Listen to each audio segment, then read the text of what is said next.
मैं अयोध्या से आए हुए हम अपने सभी किसानों का धन्यवाद और आभार प्रकट करते हैं। साथ ही साथ हम सभी लोग बहुत आभारी भी हैं उनके कि इन परिस्थितियों में जहां सरकार समय समय पर डराती है, उनके अधिकारी अन्याय करने के लिए हमेशा तैयार रहते हैं, उस समय किसान समाजवादी पार्टी और हम पर भरोसा कर रहे हैं। मैं अयोध्या वासियों का और खासकर किसानों का बहुत बहुत धन्यवाद और आभार प्रकट करता हूं। अभी जब बात शुरू हुई तो ये कहा गया कि ये भारतीय जनता पार्टी के भी कार्यकर्ता रहे हैं और आज इनके साथ भी अन्याय हो रहा है। और सच्चाई तो ये है कि इधर जिस तरीके से सरकार काम कर रही है, भारतीय जनता पार्टी के लोग भी जानते हैं कि भारतीय जनता पार्टी उनकी सगी नहीं है। इधर जिस तरीके से भारतीय जनता पार्टी फैसले ले रही है, काम कर रही है, भारतीय जनता पार्टी के लोग भी ये महसूस कर रहे हैं कि भारतीय जनता पार्टी उनकी सगी नहीं है। और मैं एक उदाहरण नहीं, कई उदाहरण दे सकता हूं। जो हमारे किसान यहां पर आए हैं, इनका तो सब कुछ छीना जा रहा है। दादा परदादा से वर्षों से ये खेती बाड़ी करते आए हैं, अपना घर मकान बना लिया, रजिस्ट्री हो गई हैं, बहुत सी अपने परिवार मिलकर के रह रहे हैं, लेकिन सरकार जानबूझ करके इनकी जमीन छीनना चाहती है। और जमीन किस चीज के लिए छीनना चाहती है? ये किसान जो आए हैं वो किसी विकास के खिलाफ नहीं है, क्योंकि अगर विकास होगा, खुशहाली होगी तो इनकी भी तरक्की होगी। इनका जो मानना और समझना यही है कि अगर अयोध्या में इतना विकास हो रहा है और खुशहाली आ रही है, तो इनका भी साथ साथ विकास हो, इनके घर परिवार में भी खुशहाली आए। सरकार जानबूझ करके सस्ते में जमीन लेकर के कुछ मुनाफा कमाने के लिए और कुछ लोगों को मुनाफा कमाने देने के लिए ये जमीन जबरदस्ती छीन रही है। समाजवादियों का मानना है कि मार्केट वैल्यू के हिसाब से किसान को मुआवजा मिलना चाहिए।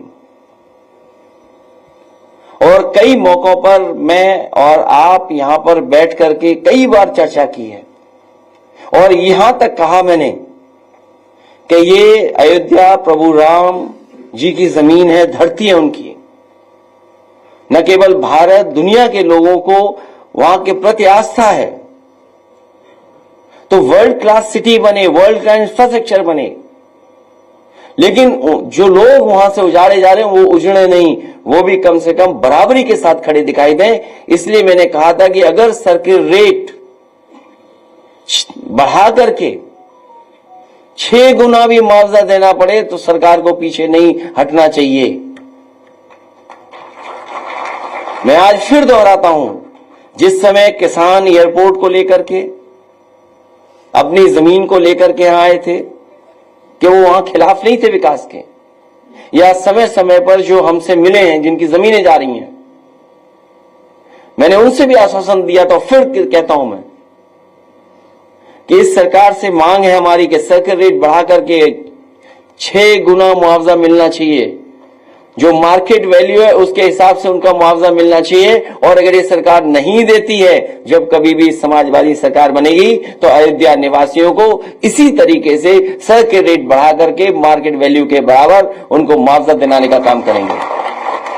आखिरकार सरकार को किस बात का नुकसान हो रहा है? जहां आश्रम बनने चाहिए वहां होटल बनाना चाहते हैं। ये बात तो किसी को समझ में नहीं आ रही।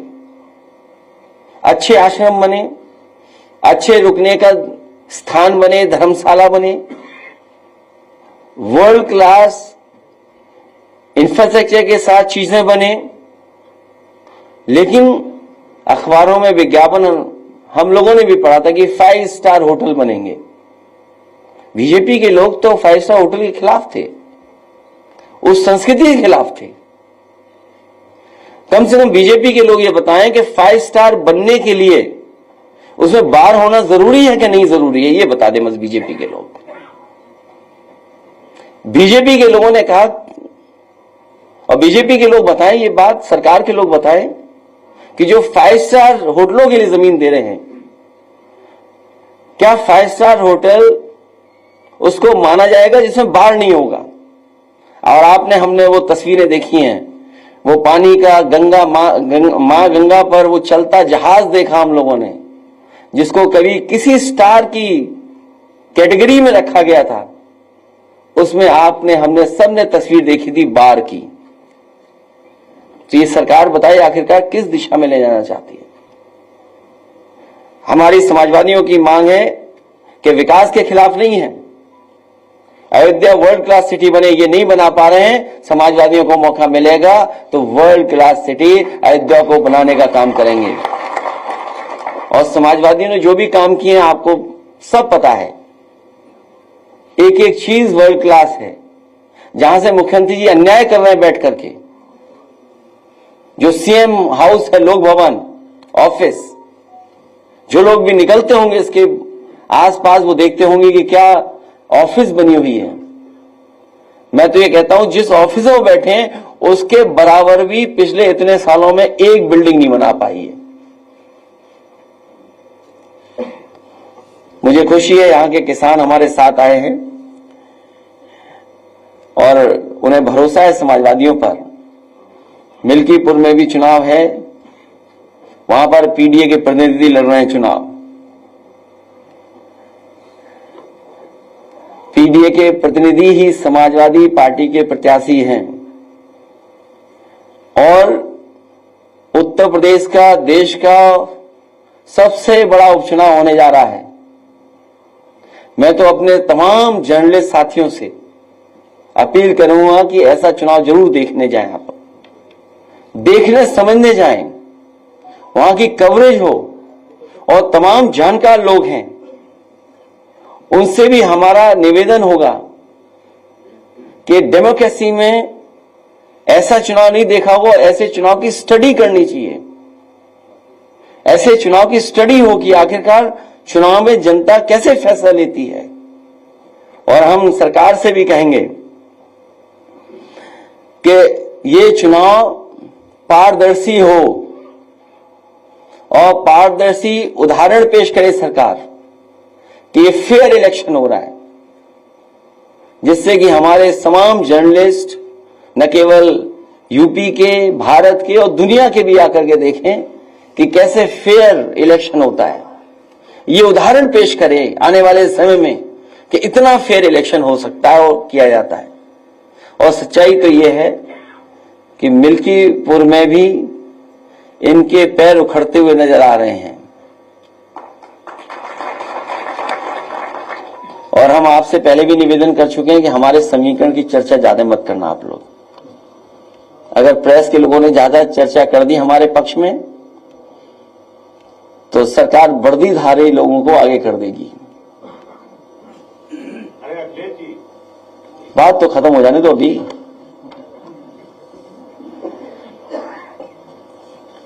और भाजपा को हराने के लिए हमारे किसान तो हैं ही तैयार,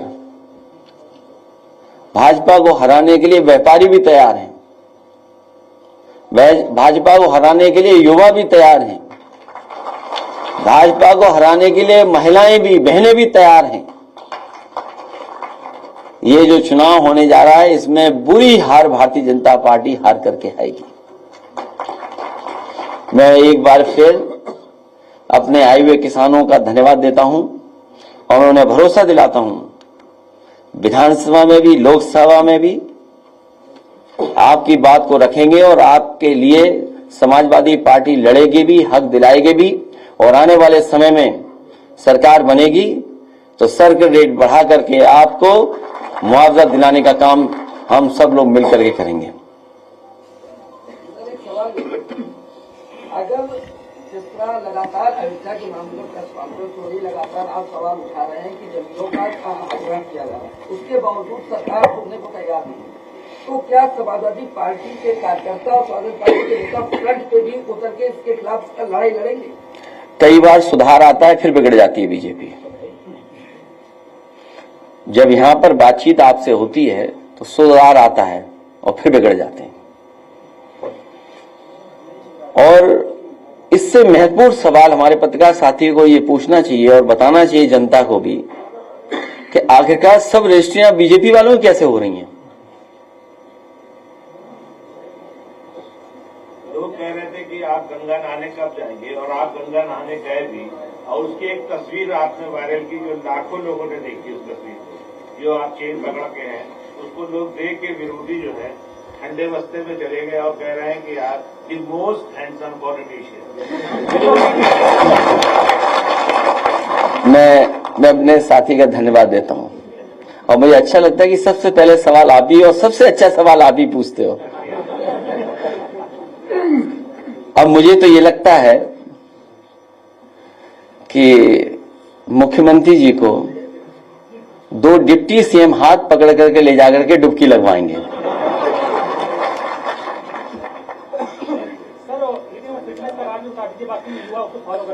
ये चर्चा का आज समय नहीं है, लेकिन अपने पत्रकारी साथियों को फिर कभी बुलाएंगे और हम लोग इन्हीं सब बातों पे मिल बैठ करके करेंगे।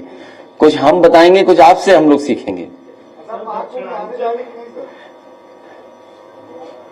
वो बात पुरानी हो गई, फिर जाएंगे। सर, दक्षिणांचल और पूर्वांचल डिस्कॉम को विद्युत का आदेश, हम लोग इसके पक्ष में नहीं कि प्राइवेटाइज हो, इस पक्ष में नहीं, क्योंकि प्राइवेटाइज हो जाएगा तो हमारी जनता को फिर महंगा बिजली और तमाम सरकारी नौकरियां, जो बात हम लोग कहते थे संविधान के साथ खिलवाड़ हो रही है।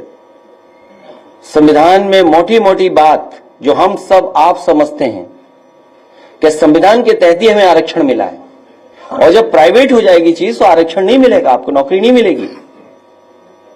तो संविधान में जो हमें हक अधिकार मिलता है उसके खिलाफ भारतीय जनता पार्टी काम करती है। अगर प्राइवेटाइजेशन हो रहा है और पक्की नौकरियां छीनी जा रही तो इसका मतलब यह है कि बाबा साहब भीमराव अम्बेडकर जी का दिया हुआ संविधान के साथ छेड़खानी हो रही है। बीजेपी के वो पासवान है और कहा जा रहा है कि गुजरात में उनका कारोबार है, टिकट दिल्ली से हुआ है, बाहरी वर्सेस लोकल की लड़ाई। मेरा तो एक ही निवेदन और अपील रहेगा कि गुजरात वालों से बच के रहना। इसमें कोई दो राय नहीं। जितना समाजवादी के शासन में उत्तर प्रदेश के अंदर काम हुआ है और जितना देखा ये गया है कि समाजवादी ने जो काम किए हैं वो उसकी एक आस्था दिख थी, लेकिन क्या वजह रही लगातार पिछले 2 बार समाजवादी बैकफुट कर रही, इसकी वजह क्या रही इतने काम कराने के बाद? ये भी अभी सवाल जाने कहां का है। हम अपने पत्रकार साथी को बता दें कि जब, हालांकि हमारे किसान और सभी लोग आए हैं, जब यहां पर सब स्टेशन के लिए जमीन लेनी थी घंटाघर के पास, तो क्योंकि जो घंटाघर के आसपास का सौंदर्यीकरण था तो वो सब स्टेशन नहीं हटता तो स्पेस नहीं बन रहा था, एरिया नहीं निकल रहा था। तो समाजवादी पार्टी की उस सरकार में हम लोगों ने फैसला लिया था कि सब स्टेशन हटाया जाए, और जब सब स्टेशन हटाने का फैसला लिया गया तो जमीन वहां नहीं थी।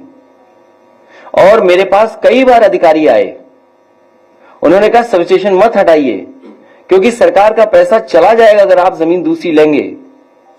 कई बार वो फाइल वापस करना चाहते हैं कि सब स्टेशन नहीं हटे, और इसी के सहारे उन्होंने हमारे एक एमएलसी को भी मना लिया था, पटा लिया था। उससे भी हमसे कहलवाते थे कि ऐसा है सब स्टेशन मत हटाइए, बन नहीं पाएगा। उस समय भी मैंने अधिकारियों से कहा कि ये जरूरी है, जब तक सब स्टेशन नहीं हटेगा तब तक यहां सुंदरता नहीं बनेगी। तो आपको मैं जानकारी दे दूं, उस समय जो मार्केट वैल्यू थी उसके हिसाब से उसे मुआवजा दिया गया था। वो कोई रस्तोगी थे, शायद उन्हें 37 करोड़ रुपया उसका मुआवजा मिला था। सोचिए आप, 37 करोड़, और बहुत 1 एकड़ जमीन रही होगी या 2 एकड़ जमीन रही होगी, वो अभी मुझे मेजरमेंट्स नहीं पता है, लेकिन उतनी जमीन के सरकार के खजाने से पैसा दिया गया। सवाल यह है कि अयोध्या में वर्ल्ड क्लास सिटी बने, और बीजेपी के लोग ये तो कहते थे वेटिकन सिटी बनाएंगे हम, उससे बेहतर सिटी बनाएंगे। अरे बीजेपी वालों जरा गूगल करके तो देखो वेटिकन सिटी दिखती कैसी है। अगर उसके हिसाब से अगर तुमने 1 इंच भी बनाया हो अयोध्या में कहीं तो बता दो हमें आप। उन गरीबों को आप मार रहे हो, किसानों की जमीन छीन रहे हो, जिनका जीवन यापन सदियों से वहीं होता आया है। इन्हें भगवान प्रभु श्री राम भी छोड़ेंगे नहीं, इनके खिलाफ भी भगवान श्री राम जी कुछ न कुछ करेंगे जो गरीबों को दुख दे रहे हैं।